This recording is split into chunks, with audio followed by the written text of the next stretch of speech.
ನಮ್ಮ ಬಳ್ಳಾರಿ ನಮ್ಮ ಇದನ್ನ ಮರ್ಯಾದೆ ತೆಗೆದಾನೆ ಅಂತ ನನಗೆ ಅನಿಸ್ತಾ ಇದೆ. ಈಗ ಬಳ್ಳಾರಿಯಿಂದ ರಾಜ್ಯಸಭೆಗೆ 2ನೇ ಸಾರಿ ಆಯ್ಕೆ ಆಗಿದ್ದು ಗೌರವ ಉಳಿಸ್ಬೇಕಾಗಿತ್ತು. ಅಂಥದ್ದು ಆ ಥರ ಕೂಗಿ ಇಡೀ ದೇಶಕ್ಕೆ ಬಳ್ಳಾರಿನವ್ರು ಇಂಥವ್ರು ಅನ್ನೋ ಮಟ್ಟಕ್ಕೆ ಕಾಣಿಸ್ತಿದೆ ಇದು. ಆಮೇಲೆ ಆದರೆ ಕಾಂಗ್ರೆಸ್ ದೇಶದ್ರೋಹಿಗಳ ಪರವಾಗಿ ಇರುತ್ತೆ ಅನ್ನೋದಕ್ಕೆ FSL ರಿಪೋರ್ಟ್ ಅಂತ ಹೇಳ್ತಾರೆ. FSL ರಿಪೋರ್ಟ್ ಅಂದರೆ ಟಿ ವಿ ಮಾಧ್ಯಮಗಳಲ್ಲಿ ನೀಟಾಗಿ ಕೇಳಿಸ್ತಾ ಇದೆ, ಪಾಕಿಸ್ತಾನ ಜಿಂದಾಬಾದ್ ಅಂತ ಹೇಳಿದ್ದು. FSL ರಿಪೋರ್ಟ್ ತರಿಸೋ ಅವಶ್ಯಕತೆ ಇಲ್ಲ.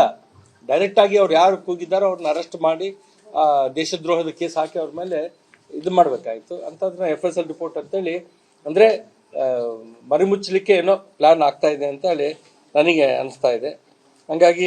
ಹೀಗಾಗಿ ನಮ್ಮ ಕೇಂದ್ರ ಸರ್ಕಾರ ಇದಕ್ಕಿಂತ ಮುಂಚೆ ಏನು ಮನಮೋಹನ್ ಸಿಂಗ್ ಅವ್ರ ಸರ್ಕಾರ ಎಷ್ಟು ಕೊಟ್ಟಿತ್ತು ಹಣ, ಅದಕ್ಕಿಂತ ಡಬಲ್ ತ್ರಿಬಲ್ ಕೊಟ್ಟರೆ ಕೂಡ ಇವರಿಗೆ ಇನ್ನೂ ಸಾಕಾಗಿಲ್ಲ, ಇನ್ನೂ ಬೇಕು ಅನ್ನೋದು. ಯಾಕೆ ಅಂತಂದರೆ ಈ ಏನು ಉಚಿತವಾಗಿ ಕೊಡ್ತಾ ಇದ್ದಾರೋ ಭಾಗ್ಯಗಳು, ಅವಕ್ಕೆ ರೊಕ್ಕ ಇಲ್ಲ ಇವ್ರ ಹತ್ರ. ಹಂಗಾಗಿ ಕೇಂದ್ರ ಸರ್ಕಾರ ಕೊಟ್ಟರೆ ಮಾತ್ರ ಕೊಡಲಿಕ್ಕೆ ಸಾಧ್ಯ ಅದು.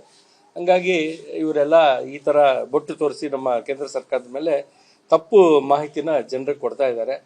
ಹಂಗಾಗಿ ಕೇಂದ್ರ ಸರ್ಕಾರದ ಅವರ ಒಂದು ಇದರಲ್ಲಿ ಜನರು, ಹೆಣ್ಮಕ್ಳು ವಿಶೇಷವಾಗಿ ಎಷ್ಟೊಂದು ಒಂದು ಟಾಯ್ಲೆಟ್ ವ್ಯವಸ್ಥೆ ಇಲ್ದಂಗೆ ಅವ್ರು ಎಷ್ಟು ಅಂದರೆ ಅವಸ್ಥೆ ಬೀಳ್ತಾ ಇದ್ರು ಅಂದರೆ ಮಾತೈತ್ರಿ ಚೆಂಬು ರಾತ್ರಿ ಹೊತ್ತು ಬೆಳಗಿನ ಜಾವ ಹೋಗ್ತಾ ಇದ್ರು.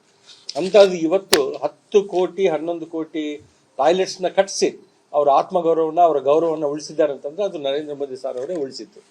ಹಂಗಾಗಿ ಬೇಟಿ ಬಚಾವ್ ಬೇಟಿ ಪಡಾವ್ ಎಷ್ಟು ಸ್ಕೀಮ್ಗಳು ಅಂತಂದರೆ ವಿಕಸಿತ ಸಂಕಲ್ಪ ಯಾತ್ರಾ ಅಂತೇಳಿ ಈಗೇನು ನಮ್ಮ ಬಳ್ಳಾರಿಯಲ್ಲಿ ಕೂಡ ಈಗ ಬರ್ತಾ ಇದ್ದಾನೋ, ಬಹಳಷ್ಟು ಜನರಿಗೆ ಬಹಳಷ್ಟು ಸ್ಕೀಮ್ಸ್, ಸೆಂಟ್ರಲ್ ಗೌರ್ಮೆಂಟ್ ಸ್ಕೀಮ್ಸ್ ಬಗ್ಗೆ ಅರಿವಿಲ್ಲ.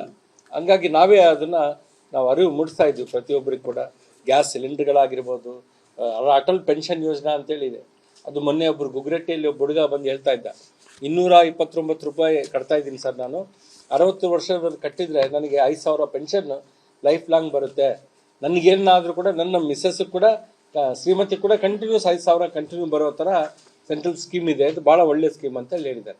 ಭಾಳಷ್ಟು ಸ್ಕೀಮ್ಗಳು, ಎಂಥ ಸ್ಕೀಮ್ಗಳು ಅಂತಂದರೆ ಈಗ ದೇಶ ಎಷ್ಟು ಸುಭದ್ರವಾಗಿದೆ ಅನ್ನೋದನ್ನ ನಮಗೆ ಗೊತ್ತಿದೆ. ಸೈನಿಕರಿಗೆ ಏನೇನು ಒದಗಿಸ್ಬೇಕು, ಬುಲೆಟ್ ಪ್ರೂಫ್ ಜಾಕೆಟ್ಸ್ ಆಗಿರ್ಬೋದು, ಅತ್ಯಾಧುನಿಕ ಶಸ್ತ್ರಾಸ್ತ್ರಗಳಾಗಿರ್ಬೋದು, ಪ್ರತಿಯೊಂದು ಕೂಡ ಅನುಭವಿಸ್ತಾ ಇದ್ದಾರೆ. ಈಗ ನನ್ನ ತೆರಿಗೆ ನನ್ನ ಹಕ್ಕು ಅಂತ ಹೇಳ್ತಾರೆ. ಆಯಿತು, ನಮ್ಮ ತೆರಿಗೆ ನಮ್ಮ ಹಕ್ಕು ಅಂತಂದರೆ ದೇಶದ ಹಕ್ಕು ಎಲ್ಲಿಗೆ ಹೋಗುತ್ತೆ ಅಂತ, ದೇಶದ ಸುಭದ್ರತೆ ಏನಾಗಬೇಕು, ದೇಶದ ಎಲ್ಲ ವ್ಯವಸ್ಥೆಗಳಲ್ಲಾಗಲಿ, ನ್ಯಾಷನಲ್ ಹೈವೇಸ್ ಡೆವಲಪ್ಮೆಂಟ್ ಆಗಿರ್ಬೋದು, ಪ್ರತಿಯೊಂದು ವಿಷಯದಲ್ಲಿ ಕೂಡ ಮೋದಿ ಅವರ ನೇತೃತ್ವದಲ್ಲಿ ನಡೀತಾ ಇರೋದಂಥ ಅಮೃತ್ ಭಾರತ್ ರೈಲ್ವೆ ಸ್ಟೇಷನ್ಸ್ನಲ್ಲಿ ಮೊನ್ನೆ 41,000 ಕೋಟಿ ಇನ್ವೆಸ್ಟ್ಮೆಂಟ್ ಮಾಡಿ ಈಗ ಅವನ್ನ ಅಪ್ಗ್ರೇಡೇಷನ್ ಮಾಡಬೇಕಂತ ನೋಡ್ತಾ ಇದ್ದಾರೆ. ಒಂದೇ ಭಾರತ್ ರೈಲ್ನ ನಾವು ನೋಡಲಿಕ್ಕೆ ಸಾಧ್ಯ ಆಯ್ತಾ ಕಾಂಗ್ರೆಸ್ ಸರ್ಕಾರದಲ್ಲಿ? ನಮಗೆ ಚಾನ್ಸೇ ಇದ್ದಿಲ್ಲ. ಈಗ ಒಂದೇ ಭಾರತ್ ರೈಲ್ನ ನೋಡ್ತಾ ಇದ್ದೀವಿ. ಅಮೃತ್ ಭಾರತ್ ಟ್ರೈನ್ ಅಂತೇಳಿ ಇನ್ನೊಂದು ಕೂಡ ಬರ್ತಾ ಇದೆ. ಅಂದರೆ ಫೆಸಿಲಿಟೀಸ್ ಜನಕ್ಕೆ, ಸಾಮಾನ್ಯ ಜನರು ಕೂಡ ಏನು ಜನರಲ್ ಬೋಗಿಗಳಲ್ಲಿ ಇರೋರು ಕೂಡ ಒಳ್ಳೆ ರೀತಿಯಲ್ಲೇ ಅವರು ಪ್ರಯಾಣ ಮಾಡಬೇಕು ಅಂತ ಉದ್ದೇಶದಿಂದ ಒಬ್ಬ ಸಾಮಾನ್ಯ ಕುಟುಂಬದಿಂದ ಬಂದಂಥ ಪ್ರಧಾನಮಂತ್ರಿ ನರೇಂದ್ರ ಮೋದಿ ಅವರು ಆಲೋಚನೆ ಮಾಡಿ ಈ ಸ್ಕೀಮ್ಸ್ ಎಲ್ಲ ಮಾಡ್ತಾ ಇದ್ದಾರೆ. ದೇಶದ ಅಭಿವೃದ್ಧಿ ಆಗ್ತಾ ಇದೆ. ಇವತ್ತು ಪೇಪರ್ಗಳಲ್ಲಿ ಬಂತು 8.4% GDP ವೃದ್ಧಿ ಆಗ್ತಾ ಇದೆ ಅಂತ. ಅಂದರೆ 2013ನಲ್ಲಿ 4.2 ಇದ್ದಿದ್ದು ಈಗಾಗಲೇ 8.4% ಬಂದಿದೆ ಅಂತಂದರೆ GDP ಜಾಸ್ತಿ ಅಭಿವೃದ್ಧಿಯಾಗಿ ನಮ್ಮ ಒಂದು ಪ್ರಪಂಚದಲ್ಲಿ 3ನೇ ಒಂದು ಬಲೀಯವಾದಂಥ ರಾಷ್ಟ್ರವನ್ನು ಕಟ್ಟಬೇಕು ಅಂತೇಳಿ ನರೇಂದ್ರ ಮೋದಿ ಅವರು ಪ್ರಯತ್ನ ಮಾಡ್ತಾ ಇದ್ದಾರೆ. ಹಂಗಾಗಿ ಈ ಒಂದು ವಿಷಯದಲ್ಲಿ ಕಾಂಗ್ರೆಸ್ ಸರ್ಕಾರಗಳು ಯಾವಾಗ ಬಂದರೂ ಕೂಡ ಗರೀಬಿ ಹಟಾವೋ ಅಂತ ಹೇಳಿದ್ರು. ಬಟ್ ಗರೀಬರನ್ನ ಹಟಾವ್ ಮಾಡಬೇಕಂತ ನೋಡಿದ್ರು. ಆದರೆ ಇವತ್ತು 25 ಕೋಟಿ ಏನು ಬಡತನ ರೇಖೆಗಿಂತ ಕೆಳಗಿದ್ದವ್ರನ್ನ ಇವತ್ತು 11 ಕೋಟಿಗೆ, ಅಂದರೆ 13 ಕೋಟಿ 82 ಲಕ್ಷ ಜನ ರೇಖೆನ ದಾಟಿ ಬಂದಿದ್ದಾರೆ ಅಂತಂದರೆ, ಅಂದರೆ ಇನ್ನೊಂದು 10 ಕೋಟಿ ಇದ್ದಾರೆ.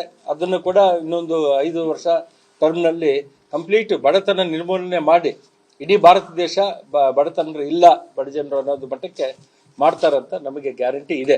ಹಂಗಾಗಿ ಇವತ್ತು ಏನು ನಮ್ಮ ಕೇಂದ್ರ ಸರ್ಕಾರದ ಒಂದು ಇದು ಭಾರತ್ ದಾಲ್ ಅಂತೇಳಿ ಒಂದು ಸಬ್ಸಿಡಿ ರೇಟಲ್ಲಿ ಕೊಡ್ತಾ ಇದ್ದಾರೆ.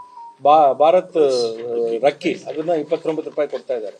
ಎಲ್ಲವೂ ರೇಟ್ಗಳು ಯಾವ್ದು ಜಾಸ್ತಿ ಆಗ್ತಾವೆ ಅದನ್ನು ಕಡಿಮೆ ಮಾಡಿ ಈ ಜನರಿಗೆ ಒಳ್ಳೇದಾಗಬೇಕು ಅಂತೇಳಿ ಇವೆಲ್ಲ ವ್ಯವಸ್ಥೆ ಮಾಡ್ತಾ ಇದ್ದಾರೆ. 80 ಕೋಟಿ ಜನಕ್ಕೆ ಉಚಿತವಾಗಿ ರೇಷನ್ ಕೊಡ್ತಾ ಇದ್ದಾರೆ. ಅಂದರೆ ಇನ್ನು ಮುಂದೆ 5 ವರ್ಷಕ್ಕೆ ಕೂಡ ಅದನ್ನ ಜಾಸ್ತಿ ಮುಂದೆ ಒರೆಸ್ಕೊಂಡು ಹೋಗ್ತಾ ಇದ್ದಾರೆ. ಹಂಗಾಗಿ ಇವತ್ತು ಪ್ರತಿಯೊಂದು ವಿಷಯದಲ್ಲಿ ಕೂಡ ನಮ್ಮ ಏನು ತೆರಿಗೆ ಜಾಸ್ತಿ ಮಾಡಿದ್ದಾರೆ, ಪ್ರಾಪರ್ಟಿ ಟ್ಯಾಕ್ಸ್ ಜಾಸ್ತಿ ಮಾಡಿದ್ದಾರೆ, ಪ್ರತಿಯೊಂದು ನೀವು ಏನನ್ನ ತಗೊಳ್ಳಿ ಎಲ್ಲ ಎಕ್ಸೈಸ್ ಡ್ಯೂಟಿ ಜಾಸ್ತಿ ಮಾಡಿದ್ದಾರೆ, ಎಲ್ಲ ಟೆಂಪಲ್ ಟ್ಯಾಕ್ಸ್ ಅಂತೇಳಿ ಹೊಸ ಸ್ಟಾರ್ಟ್ ಮಾಡಿದ್ದಾರೆ. ಹಿಂದೂ ದೇವಾಲಯಗಳ ಮೇಲೆ ಬಂದಿದ್ದ ಆದಾಯದಲ್ಲಿ 10% ಟ್ಯಾಕ್ಸ್ ಹಾಕಬೇಕು ಅಂತೇಳಿ. ಇದು ಯಾವತ್ತೂ ಇದ್ದಿಲ್ಲ. ಅದನ್ನು ಇವರು ಹೊಸದಾಗಿ ಮಾಡಬೇಕು ಅಂತ ಪ್ಲ್ಯಾನ್ ಮಾಡ್ತಾ ಇದ್ದಾರೆ. ಅಂದರೆ ಹಿಂದೂ ದೇವಾಲಯಗಳನ್ನ ರೊಕ್ಕನ ತಗೊಂಡು ಬೇರೆ ಇದಕ್ಕೆ ಯೂಸ್ ಮಾಡಬೇಕು ಅಂತ ಪ್ಲ್ಯಾನ್ ಮಾಡ್ತಾ ಇದ್ದಾರೆ. ಇದೆಲ್ಲ ಒಳ್ಳೇದಲ್ಲ ಅಂತ ನಮ್ಮ ಒಂದು ಅನಿಸಿಕೆ. ಹಂಗಾಗಿ ತಾವೆಲ್ಲ ಇಂಡಿಯಾ ಅಂತೇಳಿ INDI ಅಲಯನ್ಸ್ ಅಂತೇಳಿ ಮಾಡ್ಕೊಂಡಿದ್ದಾರೆ. ಈಗಾಗಲೇ ಒಂದು 130 ವರ್ಷನ 140 ವರ್ಷ ಪಾರ್ಟಿ, ಕಾಂಗ್ರೆಸ್ ಪಾರ್ಟಿ 1885 ಸ್ಥಾಪನೆ ಆಗಿತ್ತು. 1885 ಸ್ಥಾಪನೆ ಆಗಿದ್ದಂಥ ಕಾಂಗ್ರೆಸ್ ಪಕ್ಷ ಇವತ್ತು ಪ್ರಾದೇಶಿಕ ಪಕ್ಷಗಳನ್ನ ಬೇಡಿಕೊಂಡು ಉತ್ತರ ಪ್ರದೇಶದಲ್ಲಿ 17 ಸೀಟು, ಪಂಜಾಬಲ್ಲಿ 3 ಸೀಟು, ಒಂದು ಡೆಲ್ಲಿಯಲ್ಲಿ 3 ಸೀಟು, ಪಂಜಾಬಲ್ಲಿ 1 ಸೀಟು. ಅಂದರೆ ಅವ್ರನ್ನ ಅದು ಏನೋ ಅಂತಾರಲ್ಲ, ಭಿಕ್ಷೆ ಬಿಡೋ ಥರ ಆಗಿದೆ ಅವ್ರ ಪರಿಸ್ಥಿತಿ. ಅಂದರೆ ನಮಗೆ ಅಲಯನ್ಸ್ ಮಾಡ್ಕೊಳ್ಳಿ, ನಮ್ಮ ಜೊತೆಗೆ ನೀವು ಬನ್ನಿ ಅಂತೇಳಿ. ಅಂದರೆ ಒಬ್ಬರೇ ಒಬ್ಬರು ಒಂದೇ ಕಾಂಗ್ರೆಸ್ ಪಾರ್ಟಿ BJPನ ಫೇಸ್ ಮಾಡಲಿಕ್ಕೆ ಸಾಧ್ಯ ಆಗ್ತಾ ಇಲ್ಲ. ಅಂದರೆ ಭಾರತೀಯ ಜನತಾ ಪಾರ್ಟಿ ಅಷ್ಟು ಬಲೀಯವಾಗಿ ಭಾರತ ದೇಶದಲ್ಲಿ ಬೆಳೆದಿದೆ. ಹಂಗಾಗಿ ಅವರ ಒಂದು ಮುಂದಿನ ದಿನಗಳಲ್ಲಿ ಕೂಡ ಅವರು 100 INDIA ಅಂತ ಏನು ಇಟ್ಕೊಂಡಿದ್ದಾರೋ 100 ಕೂಡ ದಾಟಲ್ಲ ಅವರು. ಅನುಕ್ಷಣದ ಸುದ್ದಿಗಳಿಗಾಗಿ ವಿಸ್ತಾರ ನ್ಯೂಸ್ ಯೂಟ್ಯೂಬ್ ಚಾನೆಲ್ ಸಬ್ಸ್ಕ್ರೈಬ್ ಮಾಡಿ. ಹೊಸ ಸುದ್ದಿಗಳ ನೋಟಿಫಿಕೇಶನ್ಗಾಗಿ ಬೆಲ್ ಐಕಾನ್ ಕ್ಲಿಕ್ ಮಾಡಿ. ಲೇಟೆಸ್ಟ್ ಅಪ್ಡೇಟ್ಸ್ಗಾಗಿ www.vistaranews.com ವೆಬ್ಸೈಟ್ಗೆ ವಿಸಿಟ್ ಮಾಡಿ. ಅಂಗೈಯಲ್ಲೇ ಜಗತ್ತಿನ ಸುದ್ದಿ ತಿಳಿಯಲು ವಿಸ್ತಾರ ನ್ಯೂಸ್ ಕನ್ನಡ ಆಪ್ ಡೌನ್ಲೋಡ್ ಮಾಡಿ.